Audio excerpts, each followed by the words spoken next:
Hello all and welcome to today's reading of Matilda by Roald Dahl, written by Quentin Blake. Today's chapter is called Bruce Bogtrotter and the Cake. "How can she get away with it?" Lavender said to Matilda. "Surely the children go home and tell their mothers and fathers. I know my father would raise a terrific stink if I told him the headmistress had grabbed me by the hair and slung me over the playground fence." "No, he wouldn't," Matilda said, "and I'll tell you why. He simply wouldn't believe you." "Of course he would." "He wouldn't," Matilda said, and the reason is obvious. Your story would sound too ridiculous to be believed. And that is the Trunchbull's great secret. "What is?" Lavender asked. Matilda said, "Never do anything by halves if you want to get away with it. Be outrageous. Go the whole hog. Make sure everything you do is so completely crazy it's unbelievable. No parent is going to believe this pigtail story, not in a million years. Mine wouldn't. They'd call me a liar." "In that case," Lavender said, "Amanda's mother isn't going to cut her pigtails off." "No, she isn't," Matilda said. "Amanda will do it herself, you see, if she doesn't." "Do you think she's mad?" Lavender asked. "Who?" "The Trunchbull." "No, I don't think she's mad," Matilda said, "but she's very dangerous. Being in this school is like being in a cage with a cobra. You have to be very fast on your feet." They got another example of how dangerous the headmistress could be on the very next day. During lunch, an announcement was made that the whole school should go to the assembly hall and be seated as soon as the meal was over. When all the 250 or so boys and girls were settled down in assembly, the Trunchbull marched onto the platform. None of the other teachers came in with her. She was carrying a riding crop in her right hand. She stood up there on centre stage in her green breeches with legs apart and riding crop in hand, glaring at the sea of upturned faces before her. "What's going to happen?" Lavender whispered. "I don't know," Matilda whispered back. The whole school waited for what was coming next. Bruce Bogtrotter!" The Trunchbull barked suddenly. "Where is Bruce Bogtrotter?" A hand shot up among the seated children. "Come up here," the Trunchbull shouted, "and look smart about it." An 11-year-old boy who was decidedly large and round stood up and waddled briskly forwards. He climbed up on the platform. "Stand over there," the Trunchbull ordered, pointing. The boy stood to one side. He looked nervous. He knew very well he wasn't up there to be presented with a prize. He was watching the headmistress with an exceedingly wary eye, and he kept edging farther and farther away from her with little shuffles of his feet, rather as a rat might edge away from a terrier that is watching it from across the room. His plump, flabby face had turned grey with fearful apprehension. His stockings hung about his ankles. "This clot!" boomed the headmistress, pointing the riding crop at him like a rapier. "This blackhead, this foul carbuncle, this poisonous pustule that you see before you is none other than a disgusting criminal, a denizen of the underworld, a member of the mafia." "Who? Me?" Bruce Bogtrotter said, looking genuinely puzzled. "A thief!" the Trunchbull screamed. "A crook! A pirate! A brigand! A bustler! Steady on, the boy said. I mean, dash it all, headmistress. Do you deny it, you miserable little gumboil? Do you plead not guilty? I don't know what you're talking about, the boy said, more puzzled than ever. I'll tell you what I'm talking about, you suppurating little blister, the Trunchbull shouted. Yesterday morning, during break, you sneaked like a serpent into the kitchen and stole a slice of my private chocolate cake from my tea tray. That tray had just been prepared for me personally by the cook. It was my morning snack. And as for the cake, it was my own private stock. That was not boy's cake. You think for 1 minute I'm going to eat the filth I give you? That cake was made from real butter and real cream. And he, that robber bandit, that safecracker, that highwayman standing over there with his socks around his ankles, stole it and ate it. There he is, getting pointed at by the riding crop. I never did, the boy exclaimed, turning from grey to white. Don't lie to me, Bogtrotter, barked the Trunchbull. The cook saw you. What's more, she saw you eating it. The Trunchbull paused to wipe a fleck of froth from her lips. When she spoke again, her voice was suddenly softer, quieter, more friendly, and she leaned towards the boy, smiling. You like my special chocolate cake, don't you, Bogtrotter? It's rich and delicious, isn't it, Bogtrotter? Very good, the boy mumbled. The words were out before he could stop himself. You're right, the Trunchbull said. It is very good. Therefore, I think you should congratulate the cook. When a gentleman has a particularly good meal, Bogtrotter, he always sends his compliments to the chef. You didn't know that, did you, Bogtrotter?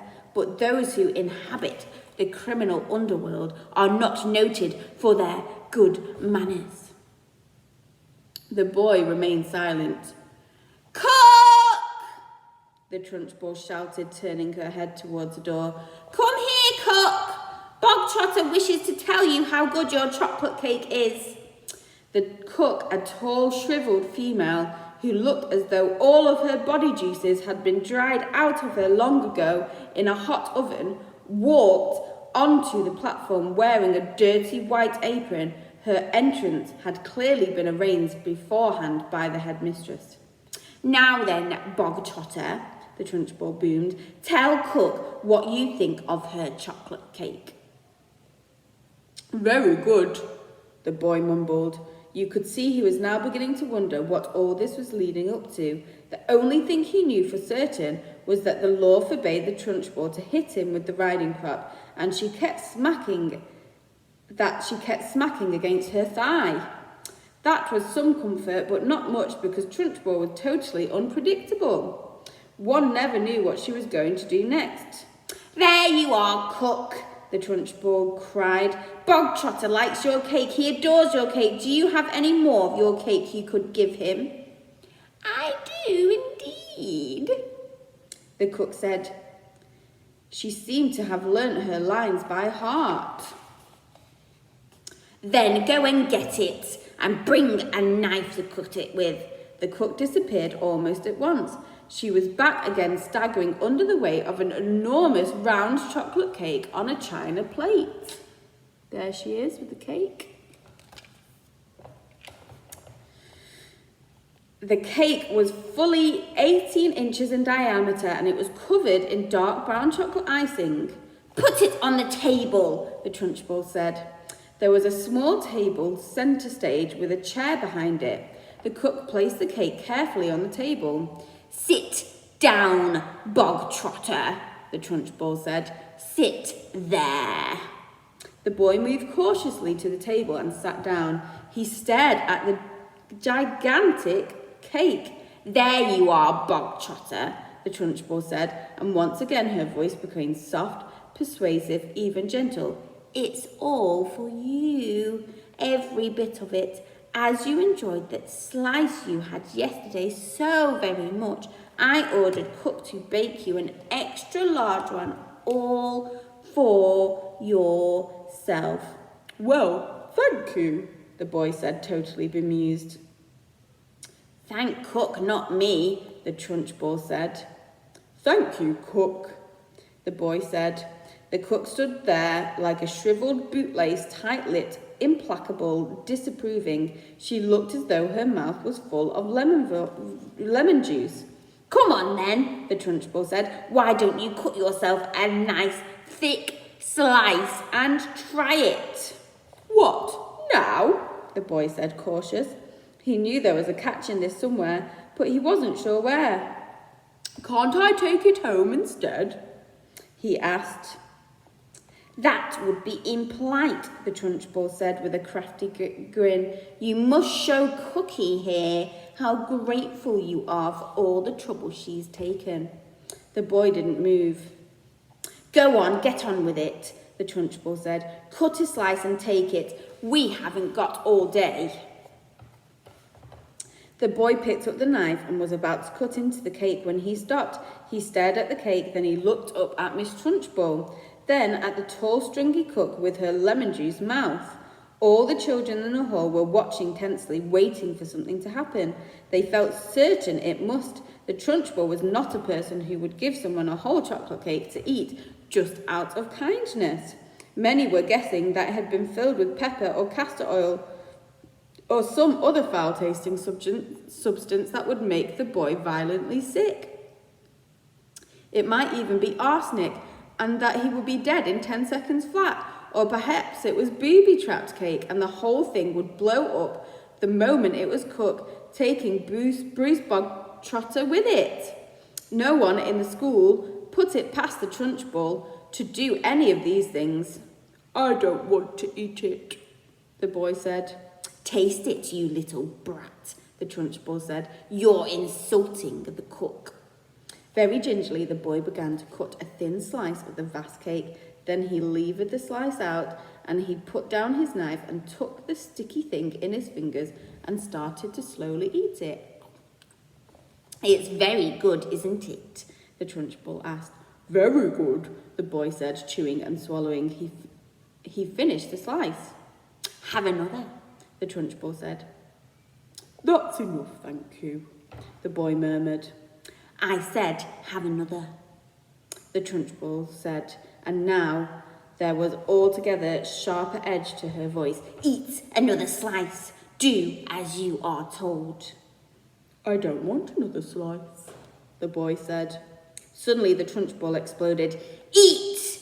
She shouted, banging her thigh with the riding crop. If I tell you eat, you will eat. You wanted cake, you stole cake, and now you've got cake. What's more, you're going to eat it. You do not leave this platform, and nobody leaves this hall until you've eaten the entire cake that is sitting there in front of you. Do I make myself clear, Bog Trotter? Do you get my meaning? The boy looked at the Trunchbull, then he looked down at the enormous cake. Eat, eat, eat, the Trunchbull was yelling. Very slowly, the boy cut himself another slice and began to eat. Matilda was fascinated. Do you think he can do it? She whispered to Lavender. No, Lavender whispered back. It's impossible. He'd be sick before he was even halfway through. The boy kept going. He had finished a second slice. He looked at the Trunchbull, hesitating. Eat, she shouted. Greedy little thieves like you. Eat cake, must have cake. Eat faster, boy, eat faster. We don't want to be here all day, and don't stop like you're doing now. Next time you stop before it's all finished, you'll go straight to the chokey, and I shall lock the door and throw the key down the well. The boy cut a third slice and started to eat. He finished this one quicker than the other two, and when he was done, he immediately picked up the knife and cut the next slice. In some peculiar way, he seemed to be getting into his stride.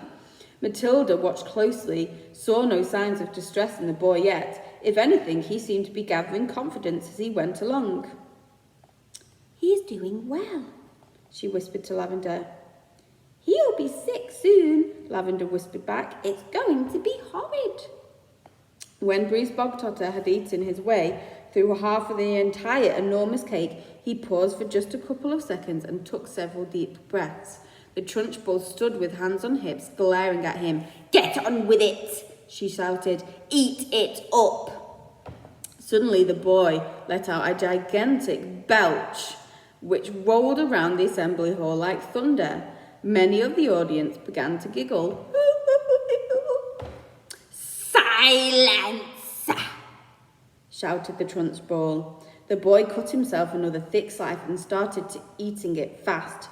There was still no signs of flagging or giving up. He certainly did not look as though he was about to stop and cry out, I can't eat anymore, I'm going to be sick. He was still there running, and a subtle change was coming over. There we go, there's him eating the cake and all the children watching. And now a subtle change was coming over the 250 watching children in the audience. Earlier on, they had sensed impending disaster. They had prepared themselves for an unpleasant scene in which the wretched boy, stuffed to the gills with chocolate cake, would have to surrender and beg for mercy, and then would have watched the triumphant Trunchbull forcing more and more still cake into the mouth of the gasping boy. Not a bit of it. Bruce Bogtrotter was 3/4 of the way through and still going strong. One sensed that he was almost beginning to enjoy himself. He had a mountain to climb and he was jolly well going to reach the top or die in the attempt. What is more, he had now become very conscious of his audience and how they were all silently rooting for him. This was nothing less than a battle between him and the mighty Trunchbull. Suddenly someone shouted, Come on, Brucey! You can make it! The Trunchbull wheeled around and yelled, Silence! The audience watched intently. They were thoroughly caught up in the contest. They were longing to start cheering, but they didn't dare. I think he's going to make it, Matilda whispered. I think so too, Lavender whispered back. I wouldn't have believed anyone in the world could eat a whole cake that size. The Trunchbull doesn't believe it either, Matilda whispered. But look at her. She's turning redder and redder, and she's going to kill him if he wins. The boy was slowing down now. There's the audience all cheering. There was no doubt about it that he kept pushing the stuff into his mouth with the dogged perseverance of a long-distance runner who has sighted the finishing line and knows that he must keep going. As the very last mouthful disappeared, a tremendous cheer rose up from the audience, and the children were leaping on their chairs and yelling and clapping and shouting, Well done, Brucey! Good for you, Brucey! You've won a gold medal, Brucey! The Trunchbull stood motionless on the platform. Her great horsey face had turned the colour of molten lava, and her eyes were glittering with fury. She glared at Bruce Bogtrotter, who was sitting on his chair like some huge overstuffed grub, replete, comatose, unable to move or to speak. A fine sweat was beading on his forehead, and there was a grin of triumph on his face. Suddenly, the Trunchbull lunged forward and grabbed the large empty china platter on which the cake had rested. She raised it high in the air. There she is, raising it high in the air, and brought it down with a crash right on top of the wretched Bruce Bogtrotter's head, and pieces flew all over the platform. The boy was by now so full of cake, he was like a sack full of wet cement, and you couldn't have hurt him with a sledgehammer. He simply shook his head a few times and went on grinning. Go to blazes! Screamed the Trunchbull, and she marched off the platform, followed closely by the